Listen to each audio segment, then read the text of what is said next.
Hello students, welcome to my channel point of class. तो आज की इस वीडियो में हम बात करने वाले हैं यहाँ पर प्रेजेंट कंटिन्यूअस टेंस, जिसमें कि आपने को टाइम को एक प्रोग्रेस में देखने को मिलता है कि कोई भी उस चीज़ के बारे में बात कर रहा होता है या वो चीज़ उस समय में हो रही होती है। ठीक है, तो ये सारी की सारी चीज़ें अपने को यहाँ पे एक एक्शन वर्ब्स के रूप में शो हो रही होती है कि जैसे वह पढ़ रहा है तो ही इज रीडिंग, वह किताब पढ़ रहा है तो he is reading a book.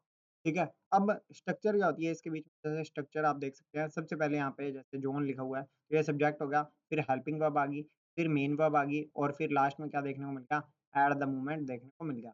अब इसमें कुछ कुछ वर्ड्स है तो उनको मैं हाईलाइट करता जाऊंगा जैसे जैसे आपको सामने शो होते रहेंगे। जैसे एट द मोमेंट है, ये एट द मोमेंट क्या है, ये ऐसा वर्ड है जिसके बीच में अपने को ये पता लग रहा है कि काम कोई चल रहा है। ठीक है, उसके बाद में जैसे और वर्ड्स और भी देखने को मिलेंगे, इसमें क्या है वो चीज़ हो रही होगी। ठीक है, ये तो हो गई प्रेज़ेंट मोमेंट की बात कि अभी की बात बता रहा है कि वह ये काम कर रहा है। अब प्रेज़ेंट मोमेंट में उसने बता दिया कि अभी ये सारे के सारे मैनेजर्स क्या है इस प्रोजेक्ट पे काम कर रहे हैं। ठीक है, और फ्यूचर अरेंजमेंट में क्या होता है कि कल वो ये काम कर रहा होगा। तो we are flying to Spain tomorrow, कल हम स्पेन जाने के लिए उड़ान भरेंगे। ठीक है, अब मैं आपको यहाँ पे कुछ वर्ड्स दिखाता हूँ यहाँ पे, जिससे आपको ये कंफर्म होगा कि कौन-कौन से ऐसे वर्ड्स होते हैं जिनका यूज़ किया जाता है और अपने को ये पता लग जाएगा कि ये जो वर्ड्स हैं, इनसे क्या है प्रेज़ेंट अपना कंटीन्यूअस टेंस बनेगा। ठीक है? तो वर्ड्स हैं, सबसे पहले अगर वर्ड के बीच में नाउ देखने को मिल जाए, ठीक है? नाउ के बाद में एट दिस मोमेंट देखने को मिल जाए, दिस मिनट देखने को मिल जाए, करंटली देखने को मिल जाए, राइट नाउ वर्ड देखने को मिल जाए, तो यहाँ पे क्या आपको कौन से टेंस का यूज़ करना पड़ेगा, तो प्रेज़ेंट कंटीन्यूअस टेंस का यूज़ करना पड़ेगा। यहाँ पे मैंने लिख दिया पीसी, प्रेज़ेंट कंटीन्यूअस टेंस का यूज़ कब करना है? जब अपने को नाउ देखने को मिल जाए, एट द मोमेंट देखने को मिल जाए, दिस मिनट देखने को मिल जाए, करंटली देखने को मिल जाए, राइट नाउ देखने को मिल जाए, तो इसका यूज़ होगा यहाँ पे प्रेज़ेंट कंटीन्यूअस टेंस का यूज़ होगा। अब यहाँ पे एक चीज़ देखो, यहाँ पे मैंने दोनों तरफ बता दिया कि अगर प्रेज़ेंट सिंपल आता है तो उसके बीच में ऑलवेज़ वर्ड देखने को मिलता है, समटाइम्स देखने को मिलता है, ऑफ़न वर्ड देखने को मिलता है, यूजुअली देखने को मिलता है, seldom, never, every, everyday, on, कोई भी संडे, मंडे, ट्यूसडे। तो इसमें क्या है प्रेज़ेंट सिंपल टेंस अपने को यहाँ पे देखने को मिल रहा है इन सब में। ठीक है? इन सब में अपने को क्या देखने को मिल रहा है, प्रेज़ेंट सिंपल टेंस देखने को मिल रहा है, जो कि आपके सामने यहाँ पे शो हो रहे हैं।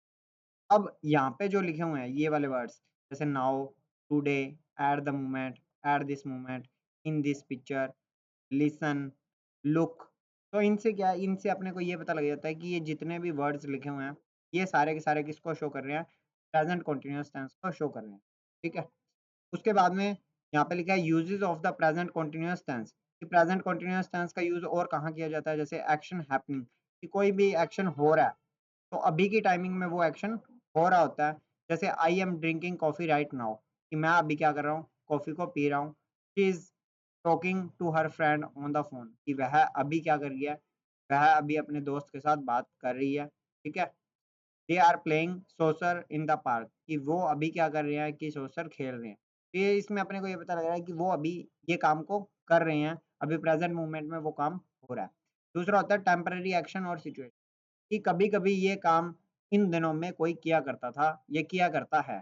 ठीक है? जैसे she is staying with her sister for a few days, कि वह अपनी सिस्टर के साथ रह रही थी कुछ दिनों से। They are working on a project together, कि उन्होंने काम किया एक साथ एक प्रोजेक्ट के ऊपर। He is living in the city for the summer, कि वह सिटी में रह रही है कब से? समर के लिए या समर से रह रही है। ठीक है? ऑनगोइंग एक्शन होता है कि जब कोई एक्शन चल रहा हो, जैसे कि देखो the company is expanding its operation in Asia, कि मतलब जो कंपनी है वो अपने ऑपरेशंस को, मतलब उनकी जो कंपनी के अंदर जो भी काम है उसको वो बढ़ा रही है, कहाँ पे? एशिया के अंदर। अभी एक्शन ऑनगोइंग है ना, चल रहा है। She is studying for her final exams, कि वह पढ़ रही है अपने फाइनल एग्ज़ाम्स के लिए। ठीक है? They are planning a vacation for next month, कि वो प्लानिंग कर रहे हैं कब की? नेक्स्ट मंथ की, पर कर कब रहे हैं? अभी कर रहे हैं, तो ऑनगोइंग एक्शन है कि वो चीज़ आगे होगी या होने वाली है। फ्यूचर प्लान के लिए, जैसे फ्यूचर प्लान में जैसे I am meeting my friends for dinner tonight, कि आज मैं अपने दोस्तों से मिलूँगा डिनर करने के लिए रात को। ठीक है? They are flying to New York next week, कि वे फ्लाइंग करेंगे कहाँ पे? न्यूयॉर्क के लिए, कब करेंगे? नेक्स्ट वीक, अगले हफ्ते के लिए। अगले हफ्ते। He is attending A conference in London next month, कि वो अगले मंथ कहाँ पे जाएगा? लंदन में जाएगा। क्या करने के लिए? कॉन्फ्रेंस अटेंड करने के लिए। तो यहाँ पे क्या फ्यूचर प्लान को भी अगर अपने शो करना होता है तो अपने प्रेजेंट कंटिन्यूअस डिस्क्राइब कर देते हैं। उसके बाद में जैसे अनोइंग और रिपिटेटिव एक्शन। अनोइंग और रिपिटेटिव एक्शन का मतलब क्या हुआ कि कुछ ऐसी चीजें होती हैं जिनको अपने को क्या लगता है कि ये बार बार घटित हो रही है, ठीक है, जैसे अपने हैबिट कह देते होते थे ना, पर इसमें हैबिट नहीं है। इसके बीच में वर्ड्स जैसे देखेंगे, he is always interrupting me when I am speaking. तो एक चीज और मैं आपको बता दूं कि कभी भी आपको वाइल वर्ड देखने को मिल जाए ना, वाइल वर्ड, तो वाइल के बाद में अगर यहाँ पे आईएनजी फॉर्म देखने को मिले तो उससे पहले वाले में भी आईएनजी फॉर्म ही आएगी।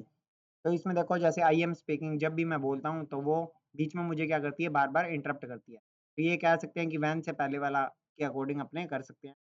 दे are constantly playing loud music. Constantly अगर वर्ड आ जाता है तो भी आप क्या है, किसका यूज करेंगे? प्रेजेंट कंटिन्यूअस टेंस का यूज करेंगे। She is forever checking her phone, कि वह हमेशा उसका फोन चेक करती रहती है। तो यहाँ पे फॉरएवर जो है वो हमेशा की बात बताता है, जो कि अपने को पता है कि डेली का एक्शन है, फोन चेक करती है। तो अपने क्या कह सकते हैं कि he is forever checking her phone. तो यहाँ पे प्रेजेंट कंटिन्यूअस टेंस बन जाता है। जैसे अपने ये कह सकते हैं कि वह डेली पढ़ती है, ठीक है, डेली पढ़ती है। तो इसके बीच में she is forever reading a book, अपने ये भी लिख सकते हैं she is forever something reading, ठीक है। कुछ भी रीड करने के सेंस में या ऐसे एक्शन जो कि डेली के एक्शन होते हैं, रिपीट एक्शन कर लेते हैं पर, तो उनको अपने क्या कहते हैं, प्रेजेंट कंटिन्यूअस टेंस के बीच में शामिल कर देते हैं। अब कई बार तो ऐसा लगता है कि जैसे प्रेजेंट सिंपल और प्रेजेंट कंटिन्यूअस टेंस एक जैसा है। क्यों? क्योंकि ये देखो आपको एक और चीज दिखा देते हैं। कल की जो अपनों ने क्लास की थी उसके बीच में उसने क्या बताया था कि जो प्रेजेंट कंटिन्यूअस टेंस है, ठीक है, ये जो प्रेजेंट कंटिन्यूअस है इसके बीच में अपने को एक्सप्रेस हैबिट के बारे में पता लगता है, फैक्ट के बारे में और टाइम टेबल के बारे में पता लगता है, ठीक है। इसके अलावा कोई भी चीज अभी अपने कर रहे हैं, ठीक है, अगर अभी अपने कर रहे हैं वो भी अपने सिंपल प्रेजेंट टेंस में क्या देते हैं। तो यहाँ तक कि आपकी वीडियो होती है खत्म, और कोई भी डाउट होता है आप कमेंट्स बता देना। यहाँ पे जो मेन जो वर्ड्स हैं जिनके ऊपर आपने ज़्यादा ध्यान देना है वो ये सारे के सारे वर्ड्स लिखे हैं। Now, today, at this moment, at this, in this picture, listen, now, look. इन सब वर्ड से क्या अपने को ये पता लगेगा कि प्रेजेंट कंटिन्यूअस, प्रेजेंट सिंपल के लिए ये सारे वर्ड्स यहाँ पे साइड में आपके सामने शो हो रहे हैं। क्लियर? और भी कोई डाउट होता है आप कमेंट सेक्शन में बता देना। डेली की वीडियो के अंदर कोई ना कोई एक टेंस का छोटा टॉपिक उठा लिया जाएगा और उसके बारे में डिस्कस किया जाएगा। जब तक कि टेंस की क्लासेस कंप्लीट नहीं होती तब तक टेंस ही कराएंगे। उसके बाद में आपके लिए और भी नया नया मैटर लाया जाएगा।